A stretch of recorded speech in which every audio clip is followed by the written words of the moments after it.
The Facebook Feminist Fit, or FFF.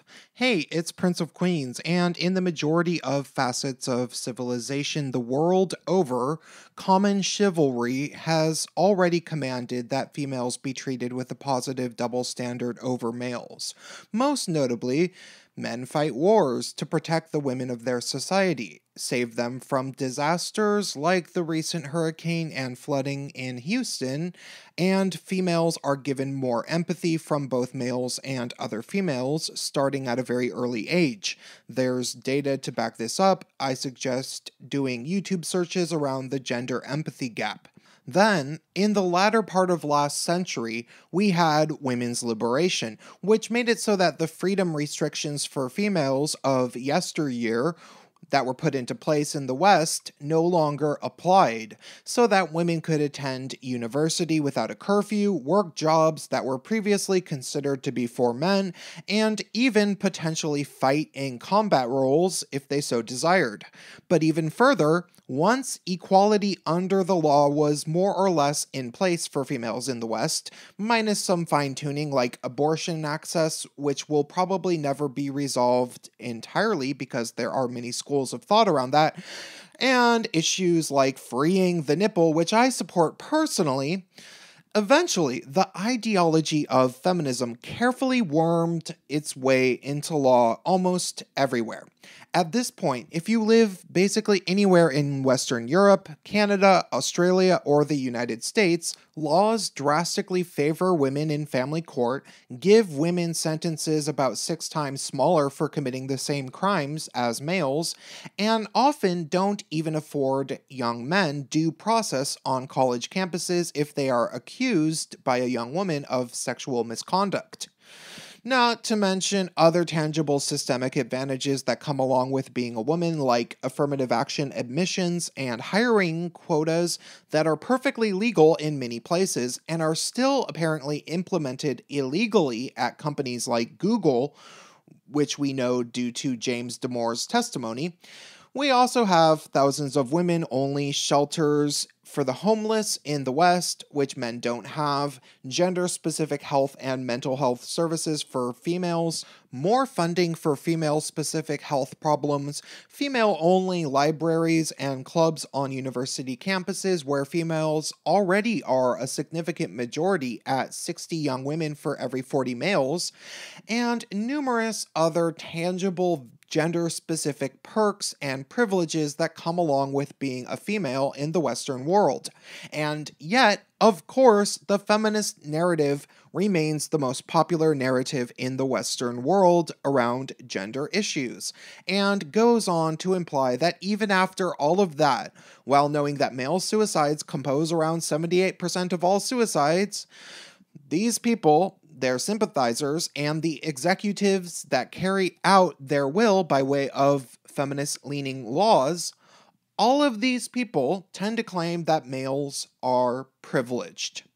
The concept of male privilege is so embedded into our collective subconscious that it can even be used to explain away all of the problems that males suffer from, usually by way of pinning it on toxic masculinity, which is, of course, supposedly a symptom of patriarchy and male privilege anyway. Explain to a feminist that male suicide is almost 5 times as common as female suicide? Well, that's because of toxic masculinity and men being more violent and using guns to kill themselves. Explain to a feminist that many men kill themselves after being treated unfairly in family court? Well, they're probably mostly just lazy deadbeats anyway. Fuck them. Toxic masculinity. Explain to a feminist that law enforcement has become so complacent in regards to believing basically every allegation of sexual assault coming from a woman that morbidly obese lesbians can now literally get away with accusing almost a dozen men of rape before the psycho finally gets caught?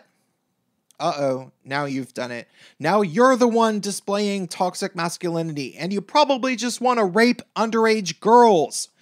Or at least that's what the feminists will say on social media to try to get rid of you, so that you won't spread these inconvenient truths to other people. You see, what I've come to understand from interacting with feminists endlessly over the past couple of years on social media is this.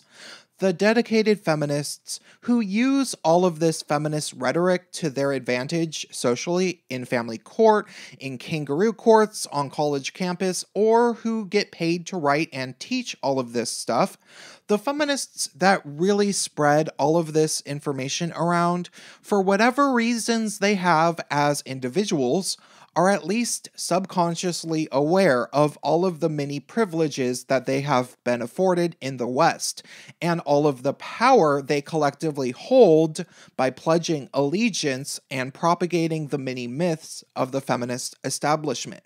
Thus, when somebody starts telling the truth, be it somebody like Milo Yiannopoulos speaking negatively about feminist corruption on college campuses, or simply somebody like myself bringing up statistics or tangible examples of women using these unfair laws to their advantages, feminists have no other action than to try to shut us down. It's not potential misogyny that threatens them, though they might convince themselves that it is.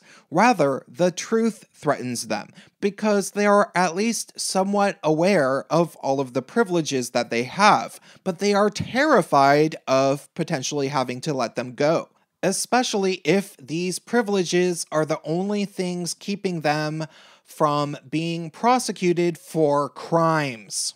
And thus, these feminists will do everything they can to make it a hassle for anybody hosting these truthful discussions about the problems stemming from feminism, so much that the person in charge of hosting these discussions will hopefully decide to shut these discussions down entirely. On college campuses, feminists regularly try to shut down speakers like Milo by pulling out-of-context quotes from him and appealing to the authorities, protesting if the talk isn't canceled. And they've even crashed speakers like Janice Fiamengo by banging pots and pans while she was trying to lecture. However, on social media, they tend to play a different game, because it's a lot harder to stop people from communicating on the internet than it is to pull a fire alarm and shut down men's rights speakers. One tactic that these fanatically selfish people have fine-tuned over the years is something that I have dubbed the feminist Facebook fit, which I have encountered numerous times on Facebook over the past couple of months. Here's how it works. When a feminist identifies somebody as a threat, in the way that this person has the potential to red pill other people about the evils of feminism, the feminist realizes that they need to do everything they can to get rid of this person and nix them from their social circle on Facebook. Normally, if you were friends with her, she'd simply block you so that you can no longer comment on her posts. However, that doesn't stop you from posting on mutual friends' timelines, so the feminist often takes to employing the strategy of the feminist Facebook fit, which is a not-so-clever way of basically annoying your mutual friend into blocking you by their request, assuming that your mutual friend is stupid enough to fall for their manipulative tactic, which they sadly often are. It goes like this. The feminist sees that you are posting damning information about feminism on your mutual friend's timeline. You could be talking about many things, like male suicide, males falling behind in education, and the way feminists try to stop this information from being spread, or the numerous campus rape hoaxes that have sprouted up over the past couple of years. The feminists might try to bring up irrelevant arguments like the wage gap or something unrelated to the specific pieces of evidence of corruption that you were speaking about, but when you refuse to compromise your stance and start winning the argument, she will descend into hysterical, hyperbolic madness, the likes of which can only be illustrated by somebody like Big Red, Zarna Joshi, or Trigglypuff. Sometimes the feminist will just start with the hysterics right off the bat, especially if she has seen you argue before and knows that you know your stuff. All of the sudden, things go from 0 to 100, and some girl you have never met is calling you a fat, ugly, neckbeard dude bro. She's telling you to shove your Mountain Dew and fedora up your ass. And she's telling you that you should get out of your mother's basement, go upstairs, and tell your mother about how you got beaten in an argument by a girl. It makes absolutely zero sense, of course, because more often than not, you weren't even being particularly hostile. But of course, there's absolutely zero ways to defend yourself without being accused of being a mansplaining misogynist. If you explain your positions nicely, you will be accused of being condescending. If you insult her and point out that she is objectively being a total bitch, God help you. And if you call her dear, sweetie, or darling, you might as well have called her a cunt. You absolutely cannot win in this situation, and here's how you know whether or not it is a true Facebook feminist fit. If you decide to simply ignore the psycho for a while, 9 times out of 10, she will keep commenting over and over in your absence. Very commonly with the help of a friend that she more than likely private messaged to get to join in. They'll post back and forth talking about you publicly, hoping to get a rise out of you so that you will return. All the while, they'll obviously play victim as if you were the one that instigated it, and that you were the one being sexist. Why? What is their goal? Are they playing a very specific game? Absolutely. These pieces of manipulative shit know exactly what they are doing, and it's very simple. You see, every time they post a comment, the mutual friend whose timeline this is all happening on gets a ding from Facebook, notifying your mutual friend that they have activity on their status.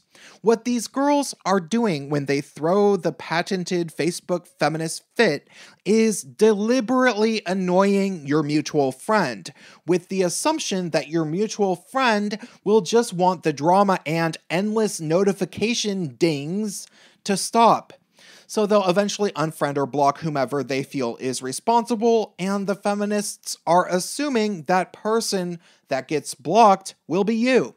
Yes, these girls know that they started it, they know that they are in the wrong, and they know that they are the ones bugging the crap out of your mutual friend by posting over and over and over on their timeline. But they don't care. They are way too attached to their female privileges to ever let a male question their entitlements. So they want you gone.